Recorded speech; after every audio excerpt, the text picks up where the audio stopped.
آپ پڑھیں گے سورہ یوسف بھی پڑھیے, سورہ کہف بھی پڑھیے, جہاں اصحاب کہف کا ذکر آتا ہے تو اللہ تعالیٰ فرماتے ہیں لوگوں ہم تمہیں یہ قصہ حق کے ساتھ فرما رہے ہیں. کیوں کہا؟ کیونکہ اصحاب کہف کا قصہ اس سے پہلے بھی عربوں میں مشہور تھا, لیکن عربوں نے اس میں بہت ساری چیزیں خود سے ملا کے رکھی تھی, بہت ساری ملاوٹ کر کے رکھ دی تھی, اس لیے رسول اللہ صلی اللہ علیہ وسلم کو اللہ کی طرف سے خالص اور پیور قصہ سنایا گیا, اور وہ لوگوں کے لیے ایز اے عبرت, ایز اے درس سنایا گیا. تو نبیوں کا کیا کام ہے؟ قرآن کے ذریعے لوگوں کو پاک کرنا, قرآن کے ذریعے لوگوں کو ان کے شرک سے نکال کر کے, معاشرتی بیماریوں سے نکال کر کے اسلام کی طرف لانا. یہ نبیوں نے کام کیا ہے. لیکن اب یہ کام میں نے اور آپ نے کرنا ہے, اور سب نے کرنا ہے. لیکن اس کام کو انجام دینے کے لیے علم کی ضرورت ہے. بغیر علم, بغیر نالج ہم ایک قدم بھی اسلام کا کام نہیں کر سکتے. امام شافعی رحمت اللہ تعالی علیہ فرماتے ہیں کہ یتیم وہ نہیں ہے کہ جس کے ماں باپ کھو جائیں. کیا فرماتے ہیں؟ یتیم وہ شخص نہیں ہے جس کا ماں یا باپ بچپن میں کیا ہو جائے؟ فوت ہو جائے. فرمایا یتیم وہ ہے جو اخلاق سے, جو ادب سے, جو کردار سے بد کردار ہو. اور فرمایا کہ جس شخص نے علم کو جوانی میں کھو دیا, جس شخص نے علم کو جوانی میں کھو دیا, تمہیں چاہیے کہ اس کے اوپر 4 تکبیریں پڑھ دو. مطلب یہ ہوا کہ جو لا علم ہے وہ مردہ ہے. امام شافعی نے کہا کہ جو لا علم آدمی ہے, جس نے جوانی میں اپنی جوانی کی قدر نہیں کی, قرآن کا علم حاصل نہیں کیا, حدیث رسول کا علم حاصل نہیں کیا, فقہ کا علم حاصل نہیں کیا, اصول فقہ کو نہیں سیکھا, اصول حدیث کو نہیں سیکھا, علوم قرآن کو نہیں سیکھا. فرمایا امام شافعی رحمۃ اللہ علیہ نے فَقَبِّرْ عَلَيْهِ أَرْبَعًا, تو اس کے اوپر 4 تکبیریں پڑھو. یعنی وہ مردہ ہے, اس کے اوپر جنازہ کی نماز پڑھ لو, اس کی اب کوئی قدر و قیمت نہیں. اسلام نے تو علم کی اتنی زیادہ اہمیت دی ہے, اتنی زیادہ اہمیت دی ہے, دنیا کے کسی مذہب میں, یہ میں ذمہ داری کے ساتھ کہتا ہوں, دنیا کے اندر جتنے بھی مذاہب پائے جاتے ہیں, کسی مذہب میں اتنی اہمیت, اتنی قیمت, اتنی امپورٹنس علم کی نہیں ہے جتنی علم کی امپورٹنس اسلام نے دی. لیکن افسوس, جتنی زیادہ علم کی اسلام میں قدر و قیمت ہے, جتنی زیادہ علم کی اسلام میں افادت ہے, اتنے ہی زیادہ مسلمان کیا ہیں؟ جاہل ہیں. مجھے معاف کیجئے گا اگر میری بات کسی کو تیکھی لگے, اتنے ہی زیادہ مسلمان جاہل ہیں.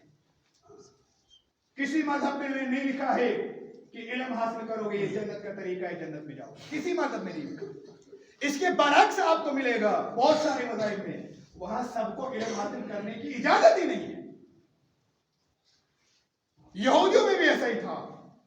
ایک قبیلہ مختص تھا, لیوائٹ جن کو کہتے ہیں, بنو لاوی, وہ مختص تھا, صرف انہی کو علم حاصل کرنا تھا, دوسرے قبیلوں کو علم حاصل کرنے کی ضرورت, اجازت ہی نہیں تھی.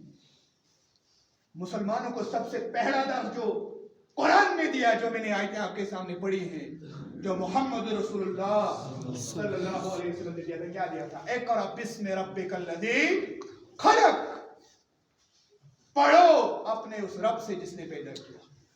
اور غالباً عبداللہ بن مسعود رضی اللہ تعالیٰ عنہ کا قول ہے, فرماتے ہیں کن عالماً, عالم بن جاؤ. عبداللہ بن مسعود فرماتے ہیں عالم بنو, عالم.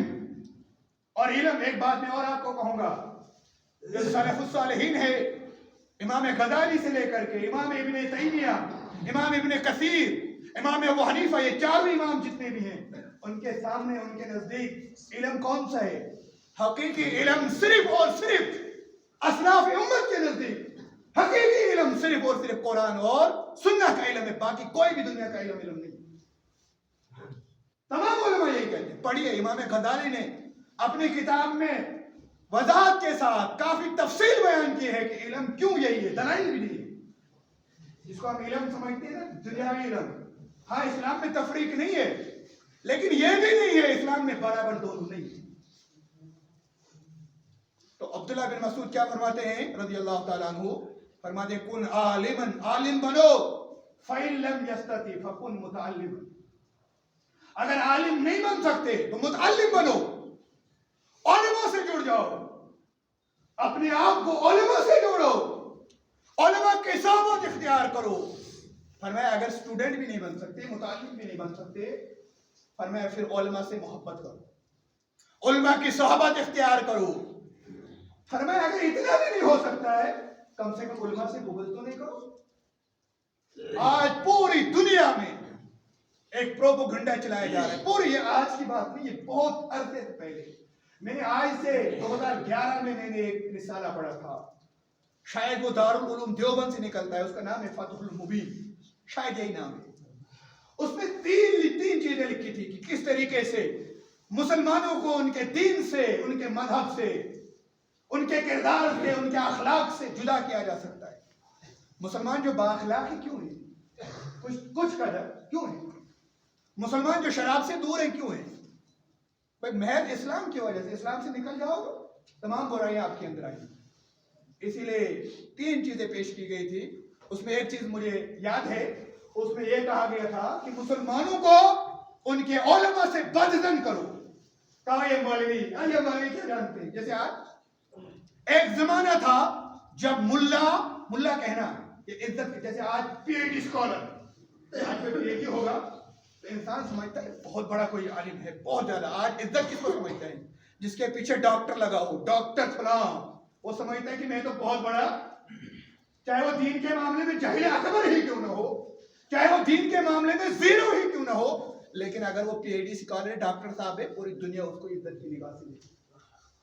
اسی طریقے سے ایک زمانہ تھا جب ملا لفظ عزت کا سب سے بڑا تاج سمجھا جاتا تھا۔ ایک زمانہ تھا جب مولوی کا لفظ اپنے لیے فخر اور افتخار کا باعث سمجھا جاتا تھا، لیکن انہی پروپیگنڈوں کے ذریعے یہ کہا کہ ہر دکھ کی نصیحت کو علماء سے جوڑا گیا۔